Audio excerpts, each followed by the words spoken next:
Noah Grayson thought he had buried the past for good, until one frozen afternoon on an empty country road forced him to face the woman who shattered him a decade ago.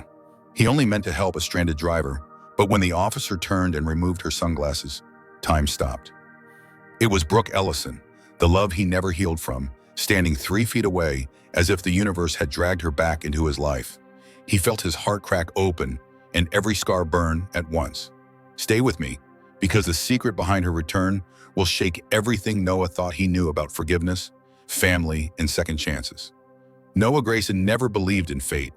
He believed in practical things: the morning milking schedule, the hum of the pasteurizer at Oak Ridge Creamery, the sound of his daughter Sophie giggling in the backseat as she kicked her heels against the upholstery. Fate was for people who read horoscopes and made wishes on stars. Noah's life had taught him that reality hit harder than any fairy tale. But the day he pulled over on that empty country road, fate slammed straight into him like a freight train. He first saw smoke rising faintly from the hood of a patrol SUV. It sat crooked on the gravel shoulder of Ridgeview Road, hazard lights blinking desperately under the white winter sun. A lone figure stood in front of it, hands on her hips, radio in hand, clearly fighting a losing battle with the engine. "Daddy, why are we stopping?" Sophie asked, leaning forward so far her seatbelt stretched tight. "Someone's in trouble," Noah said, pulling over. "Just stay here, sweetheart." He stepped out, the January air sharp against his skin. The officer didn't turn at first. She was focused on the engine, shoulders tense, jaw tight, like someone who refused to show even a crack of vulnerability. "You all right?" Noah called as he approached. She turned slightly. "Yeah, the car just..." And then she looked at him fully. Her hand lifted, removing the sunglasses that had shielded half her face. The world fell silent. It had been more than a decade, but he would have known those eyes anywhere. He'd memorized them once, traced laughter and tears in them, believed they were his forever until the night she disappeared without a single explanation. Brooke Ellison, the woman he had loved more fiercely than anything, the woman who destroyed him in one impossible moment. "Noah," she breathed, her voice barely more than a whisper. His heart punched against his ribs as if trying to break out. He didn't trust his own voice, so he said nothing. From the truck behind him, Sophie's voice sliced into the silence. "Daddy, is she okay? Are you gonna help her?" Brooke's eyes flicked toward the sound. She saw the little girl, wide-eyed and curious, peering through the window. Something in Brooke's expression shifted with painful familiarity. That softness, that instinctive warmth, he remembered it too well. Noah tore his gaze away, focusing on the smoking engine. "Pop the hood," he said, keeping his tone flat. Brooke swallowed, nodded, and released the latch. They stood close enough that he could feel her breath stir the cold air between them. His hands moved automatically, examining wires and connections, but his mind was a storm he couldn't outrun. He finally managed, "Never thought I'd see you back in Oak Ridge. Didn't think I'd be back either." Her voice was steady, but her hands trembled ever so slightly. "The department transferred me 4 months ago. Oak Ridge Sheriff's Office." He snorted without looking up. "And you chose this stretch of road to break down on. Lucky me." Another long silence, the kind that carried years of unspoken words. Noah twisted a loose connection and the engine roared back to life. Brooke jumped at the sudden sound. "Good," he thought bitterly. "Let her feel something." "Thanks," she said quickly. "I owe you." "You don't owe me anything," and he muttered. "You never did." She winced as if the words physically struck her. She opened her mouth as though to say more, but the police radio crackled. Static swallowed the moment. "I should get going," she said. "I'm working a case, a series of farm equipment thefts. If you see anything strange around your place, call it in. Your property's isolated, fits the pattern." He simply nodded. Before she climbed back into the SUV, her gaze drifted again to Sophie. Something deep flickered in Brooke's eyes. Regret, hope, fear. He couldn't tell, didn't want to. She drove away, kicking up dust that hung in the air long after she disappeared. Noah walked back to the truck with legs that felt like lead. "Daddy," Sophie said softly once he got in, "why do you look sad?" He kept his eyes on the road. "I'm not sad, honey." "You looked at her like you remembered her." "Did you? Kids see everything." "She's someone I knew a long time ago," he said. "Before you were born. Someone who used to be important to me." Sophie tilted her head. "Did she hurt you?" The question hit him harder than Brooke's return. "Sometimes grown-ups make mistakes," he said. "Mistakes that leave scars." His voice cracked, but he hoped Sophie didn't notice. When they reached the farmhouse, Margaret Grayson was waiting on the porch. She had that way of seeing right through him with one narrowed look. "What happened?" she demanded as he approached. Nothing, Noah said, brushing past her. Margaret grabbed his forearm with a grip stronger than someone her age should have. Your face says otherwise. Talk. Her voice held the same authority it had when she raised him after his parents died. He sighed heavily, rubbing the back of his neck. She's back, he said finally. Margaret's eyes widened. Brooke? Yeah. Lord help us, she muttered. Inside, while Sophie ran off to get a snack, Margaret cornered him near the kitchen sink. You all right? Noah laughed bitterly. No, not even close. That woman broke you once, Margaret warned. You've built a life since then, a good one. Don't let old wounds bleed into it. I know, he whispered. But seeing her, it felt like time collapsed, like the last 10 years never happened. Margaret rested a wrinkled hand on his cheek. Your heart remembers what your mind tried to bury. That night, Noah lay awake long after Sophie fell asleep, staring at the ceiling. Every ghost he thought he'd buried returned with a vengeance. Memories he'd fought to forget resurfaced. Brooke laughing in the summer heat, Brooke crying in his arms, Brooke whispering she needed space, then vanishing into silence that hollowed him from the inside out. He rebuilt his life brick by brick after she left. But now, with one encounter on a deserted road, the foundation felt like it was cracking. And deep down, beneath all the hurt, a question twisted inside him like a blade. Why was she really back? He didn't know whether he wanted the answer or feared it. As he finally drifted into restless sleep, one truth echoed through his chest. Not all storms announce themselves with thunder. Some come quietly, disguised as the past you thought you'd escaped. Do you think Noah should let Brooke back into his life, yes or no? The following Saturday arrived with the kind of winter sunlight that made Oak Ridge look almost peaceful, as though the world didn't hold secrets or scars. But Noah felt anything but peaceful. All week long, his mind had been a battlefield. Every chore at the dairy, every turn down the familiar road into town, every quiet moment at home had been interrupted by the same intruding memory. Brooke standing on that road in her uniform, looking at him like she wished time could rewind and rewrite everything. But time didn't work like that. Not for him. The Oak Ridge Saturday market was already buzzing by the time Noah and Sophie arrived. Vendors were setting up tables overflowing with fresh produce, homemade pastries, and jars of honey that glimmered gold under the sun. Sophie eagerly helped organize cheese samples while Noah arranged the wheels of cheddar and blocks of cream cheese in neat rows, trying to focus on the simple rhythm of work. He felt her before he saw her, a shift in the air, a tension crawling up his spine. When he finally looked up, Brooke Ellison was walking through the square in full uniform, greeting people with a polite smile, jotting things in a notepad, checking in with vendors, doing her job, acting like any other deputy. Yet somehow, out of all the people in the plaza, she was the one person Noah couldn't ignore. Sophie spotted her instantly. Daddy, look, it's Officer Brooke. His heart reacted in the worst possible way, tightening then sinking. I see her, sweetheart. Brooke approached the stand with careful steps. She stood tall, confident, almost unreadable. If she felt the same chaos he did, she hid it flawlessly. Good morning, she said evenly. Morning, Noah replied, keeping his hands busy with the cheese display, even though it didn't need fixing. He felt Sophie's eyes darting between the two adults like she could sense the tension. Sophie grinned brightly. Hi, Officer Brooke. Remember us? Dad fixed your car. Brooke crouched down to Sophie's level, and the tension in her shoulders loosened. Of course I remember. Your dad saved my entire afternoon that day. You helping him today? Yes. I sell cheese. Sometimes people tip me. Brooke laughed softly. That's impressive. I think we should all be a little afraid of you taking over the market one day. Noah watched the exchange with a tightness in his chest he couldn't name. It was too easy, too natural seeing Brooke and Sophie like this. Dangerous even. After a moment, Brooke rose to her feet. Her professional demeanor settled back in place. We arrested someone yesterday, she said quietly, a landscaper who worked on multiple properties. He was scouting routines, checking when farm owners weren't home. That's good, Noah replied, adjusting a cheese block to avoid looking at her. He hated how cold he sounded, but he couldn't help it. Brooke frowned. I thought that would ease your mind. Sophie's safer now, Noah. That was the point of telling you. How long? He said abruptly. Her brow creased. What? How long until you're gone again? Her eyes widened, hurt flickering through them like a spark. Noah, that's not fair.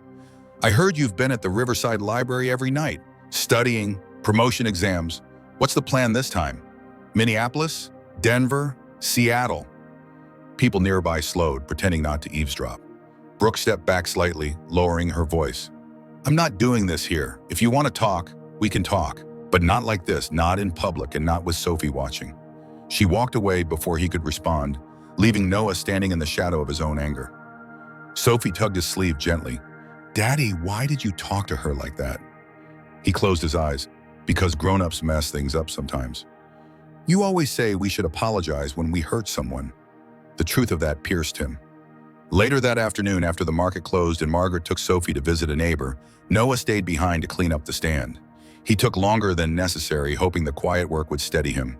Instead, he heard tires crunching on gravel. Brooke's SUV. She stepped out with a mixture of determination and vulnerability that made something inside him twist. We need to talk, she said. They moved to the far edge of the plaza where no one lingered. The winter breeze rustled through the bare branches above them. Noah, she began, I'm not leaving Oak Ridge. You said that before, he muttered. No, she said firmly. Back then I was 22 and terrified of everything. I'm not that person anymore. His jaw clenched. You're studying for a promotion. Yes, because I'm not going to let my skills rot. That doesn't mean I'm planning to run. Why is it so impossible for you to believe I could stay? Because you didn't last time, he wanted to say. But instead he said, you left without a single word. You broke me. You left me alone to pick up pieces I didn't even know how to hold. Brooke's eyes brimmed with emotion she refused to let fall. I know, and I'll regret that for the rest of my life. Silence pressed between them. Finally, she spoke again, her voice quiet but steady. If you hate me, I won't blame you. But I came back to this town because I needed to stop running from the mistake I made. And seeing you again, it wasn't the plan. But I'm not leaving, Noah. Not unless the town forces me out. Not unless you tell me to go. He stared at her. I don't know what I want. Her lips trembled just slightly. Then let's start there. With honesty, no promises, no pressure. Just honesty. Before Noah could answer, a familiar voice called out across the plaza. What? Sophie came running, scarf flapping, cheeks pink from the cold. She looked at Brooke, then at Noah, her little face tight with worry. Are you two still fighting? Noah swallowed hard. We're talking, honey. Sophie studied Brooke for a moment, then stepped forward and hugged her gently. I hope you don't go away, she said softly. Brooke froze, caught completely off guard. Her eyes met Noah's over the girl's shoulder, and something inside him cracked open. Fear, hope, unresolved love. He didn't have an answer yet. But maybe he didn't have to. Maybe answers didn't come all at once. Maybe they were built slowly, through truth and time and small, imperfect steps. As the sun dipped behind the hills and long shadows stretched across the plaza, Noah realized he wasn't as angry as he had been. Still scared, still hurt, but something had shifted. He didn't know what the future looked like, but he knew this: running from the past had never saved him. Maybe facing it would. Do you feel that Brooke deserves a real second chance, yes or no? For days after the market, Noah found himself caught in a strange middle place. The anger he'd carried for years wasn't burning as fiercely, but the fear was still there, whispering that letting Brooke close again would only end in heartbreak. Yet every time he looked at Sophie, who had hugged Brooke so naturally, as if she'd always been part of their world, he wondered whether he was protecting his daughter or simply protecting his own wounded pride. Brooke didn't push him. She showed up when her job brought her near the dairy, always polite, always gentle, always respectful of whatever invisible boundary Noah set that day. Sometimes she spoke to Sophie about school, other times she simply waved from her patrol car. Not once did she demand answers. Not once did she ask for more than he could give. But Noah noticed something quietly remarkable. Brooke kept showing up, not with grand gestures or dramatic speeches, but with consistency. She did exactly what she promised she would do. She stayed. One evening after a long day at the creamery, Noah stepped out onto the porch. Margaret was knitting beside the old rocking chair. Sophie was inside, finishing homework. The winter air was crisp, carrying the faint smell of pine from the woods behind the house. You've been thinking too loud, Margaret said without looking up. He huffed a laugh. That obvious? You're my grandson, she said. I knew your thoughts before you did. He sank onto the porch step. I don't know what to do. You're asking yourself the wrong question, she replied. The question isn't what you should do, it's what you're afraid of. Noah stared into the darkening fields, losing her again. That's the risk of loving, she said. Loving anyone, Sophie, me, Brooke. People leave this world or leave each other. But not loving doesn't save you, it only starves you. He swallowed hard. And what if she hurt Sophie? Margaret's voice softened. Then you handle it. But don't punish a woman today for the mistakes she made 10 years ago. Let her show you who she is now. Before he could answer, headlights swept up the long driveway. Brooke's patrol SUV. She stepped out, not in uniform this time, but in a simple sweater and jeans, her hair pulled back loosely. She paused at the bottom of the steps, wary, unsure whether she was welcome. "I didn't mean to interrupt," she said. "I'm off duty. I just wanted to return Sophie's notebook. She left it at the station yesterday." "Come up," Margaret said firmly, as if she ruled the house more than Noah ever had. Brooke gave a small, nervous smile and climbed the steps. Noah took the notebook from her hand, their fingers brushing. That tiny touch felt like sunlight breaking through a storm. "Thank you," he said quietly. "I'm glad I caught you. I didn't want Sophie worrying about it," she replied. They stood in silence. The porch light cast a warm glow over them, softening the sharp edges of old wounds. Brooke took a breath. "Noah, I know I've been careful not to push, but there's something I want to tell you. I've been offered a promotion, a regional supervisory role." His heart dropped. He braced himself for the same pain as before. "And I turned it down," she continued. He blinked. "You? What?" "It would require moving to Denver or Minneapolis," she said. "I don't want to move. I don't want to leave Oak Ridge. I don't want to disappear from your life or Sophie's life again. This place feels more like home than anywhere I've been in years." Noah stared at her, stunned. This was everything he had feared and everything he didn't dare hope for. "You didn't have to give up opportunities because of me," he said. "I didn't," she replied, stepping closer. "I made a choice. The life I want isn't somewhere else. It's here, with purpose, with community, and maybe, if you'll let me, with you and Sophie." His walls cracked, completely this time. Sophie pushed open the front door then, book in hand. "Dad, did she bring my notebook?" "Yes," Noah said, his voice steady. Brooke crouched down to hand it to her. "Don't lose it next time, okay? You're a smart kid. Smart kids need their notes." Sophie hugged her without hesitation. "I'm glad you're staying." Brooke's breath caught. She glanced up at Noah, eyes shining. He gave a small nod. A beginning. Not a promise of perfection, but a promise of trying. Weeks passed and the three of them slowly grew into a new rhythm. Brooke came over for dinner twice a week. Sophie asked her for help with math homework. Margaret pretended not to eavesdrop when Noah and Brooke talked on the porch after dark. Noah found himself sleeping better, laughing more, letting someone else carry the weight of his world for once. And Brooke kept proving herself. She arrived when she said she would. She was honest when things scared her. She admitted her insecurities, her guilt, her hopes. She didn't hide anymore. One spring evening, they were sitting at a local festival, the three of them sharing kettle corn while music from a small stage filled the air. Sophie leaned against Brooke as if she'd been part of the family her entire life. Margaret chatted nearby with neighbors, and Noah looked at Brooke under the string lights, realizing something he never expected. He wasn't afraid anymore.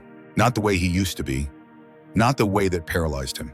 Fear was still there, yes, but now it was smaller, quieter, overshadowed by something stronger. Hope. He turned to Brooke. "I think you're home," he said softly. She looked up, startled, then smiled with a tenderness that undid him. "Only if you want me to be." "I do," he said. Sophie glanced up. "Does that mean we're a real family now?" Noah took Brooke's hand. "I think it means we're choosing each other, and that's what makes a family." Brooke squeezed his hand. "Then yes, I'd like that." The night sky glittered above them. Music played, people laughed, and for the first time in years, Noah felt like life was expanding again instead of shrinking. They didn't rush anything, they didn't label anything. But they moved forward together, one honest moment at a time, and that was enough. Before I end this story, let me ask you something. Do you feel happy with the way Noah, Sophie, and Brooke finally found their second chance? Yes or no? If you enjoyed this journey, please comment below, like the video, subscribe to the channel, and click the little bell to get notifications for the next stories. Tell me which country you're watching from, and don't forget to share this story so more people can feel its message.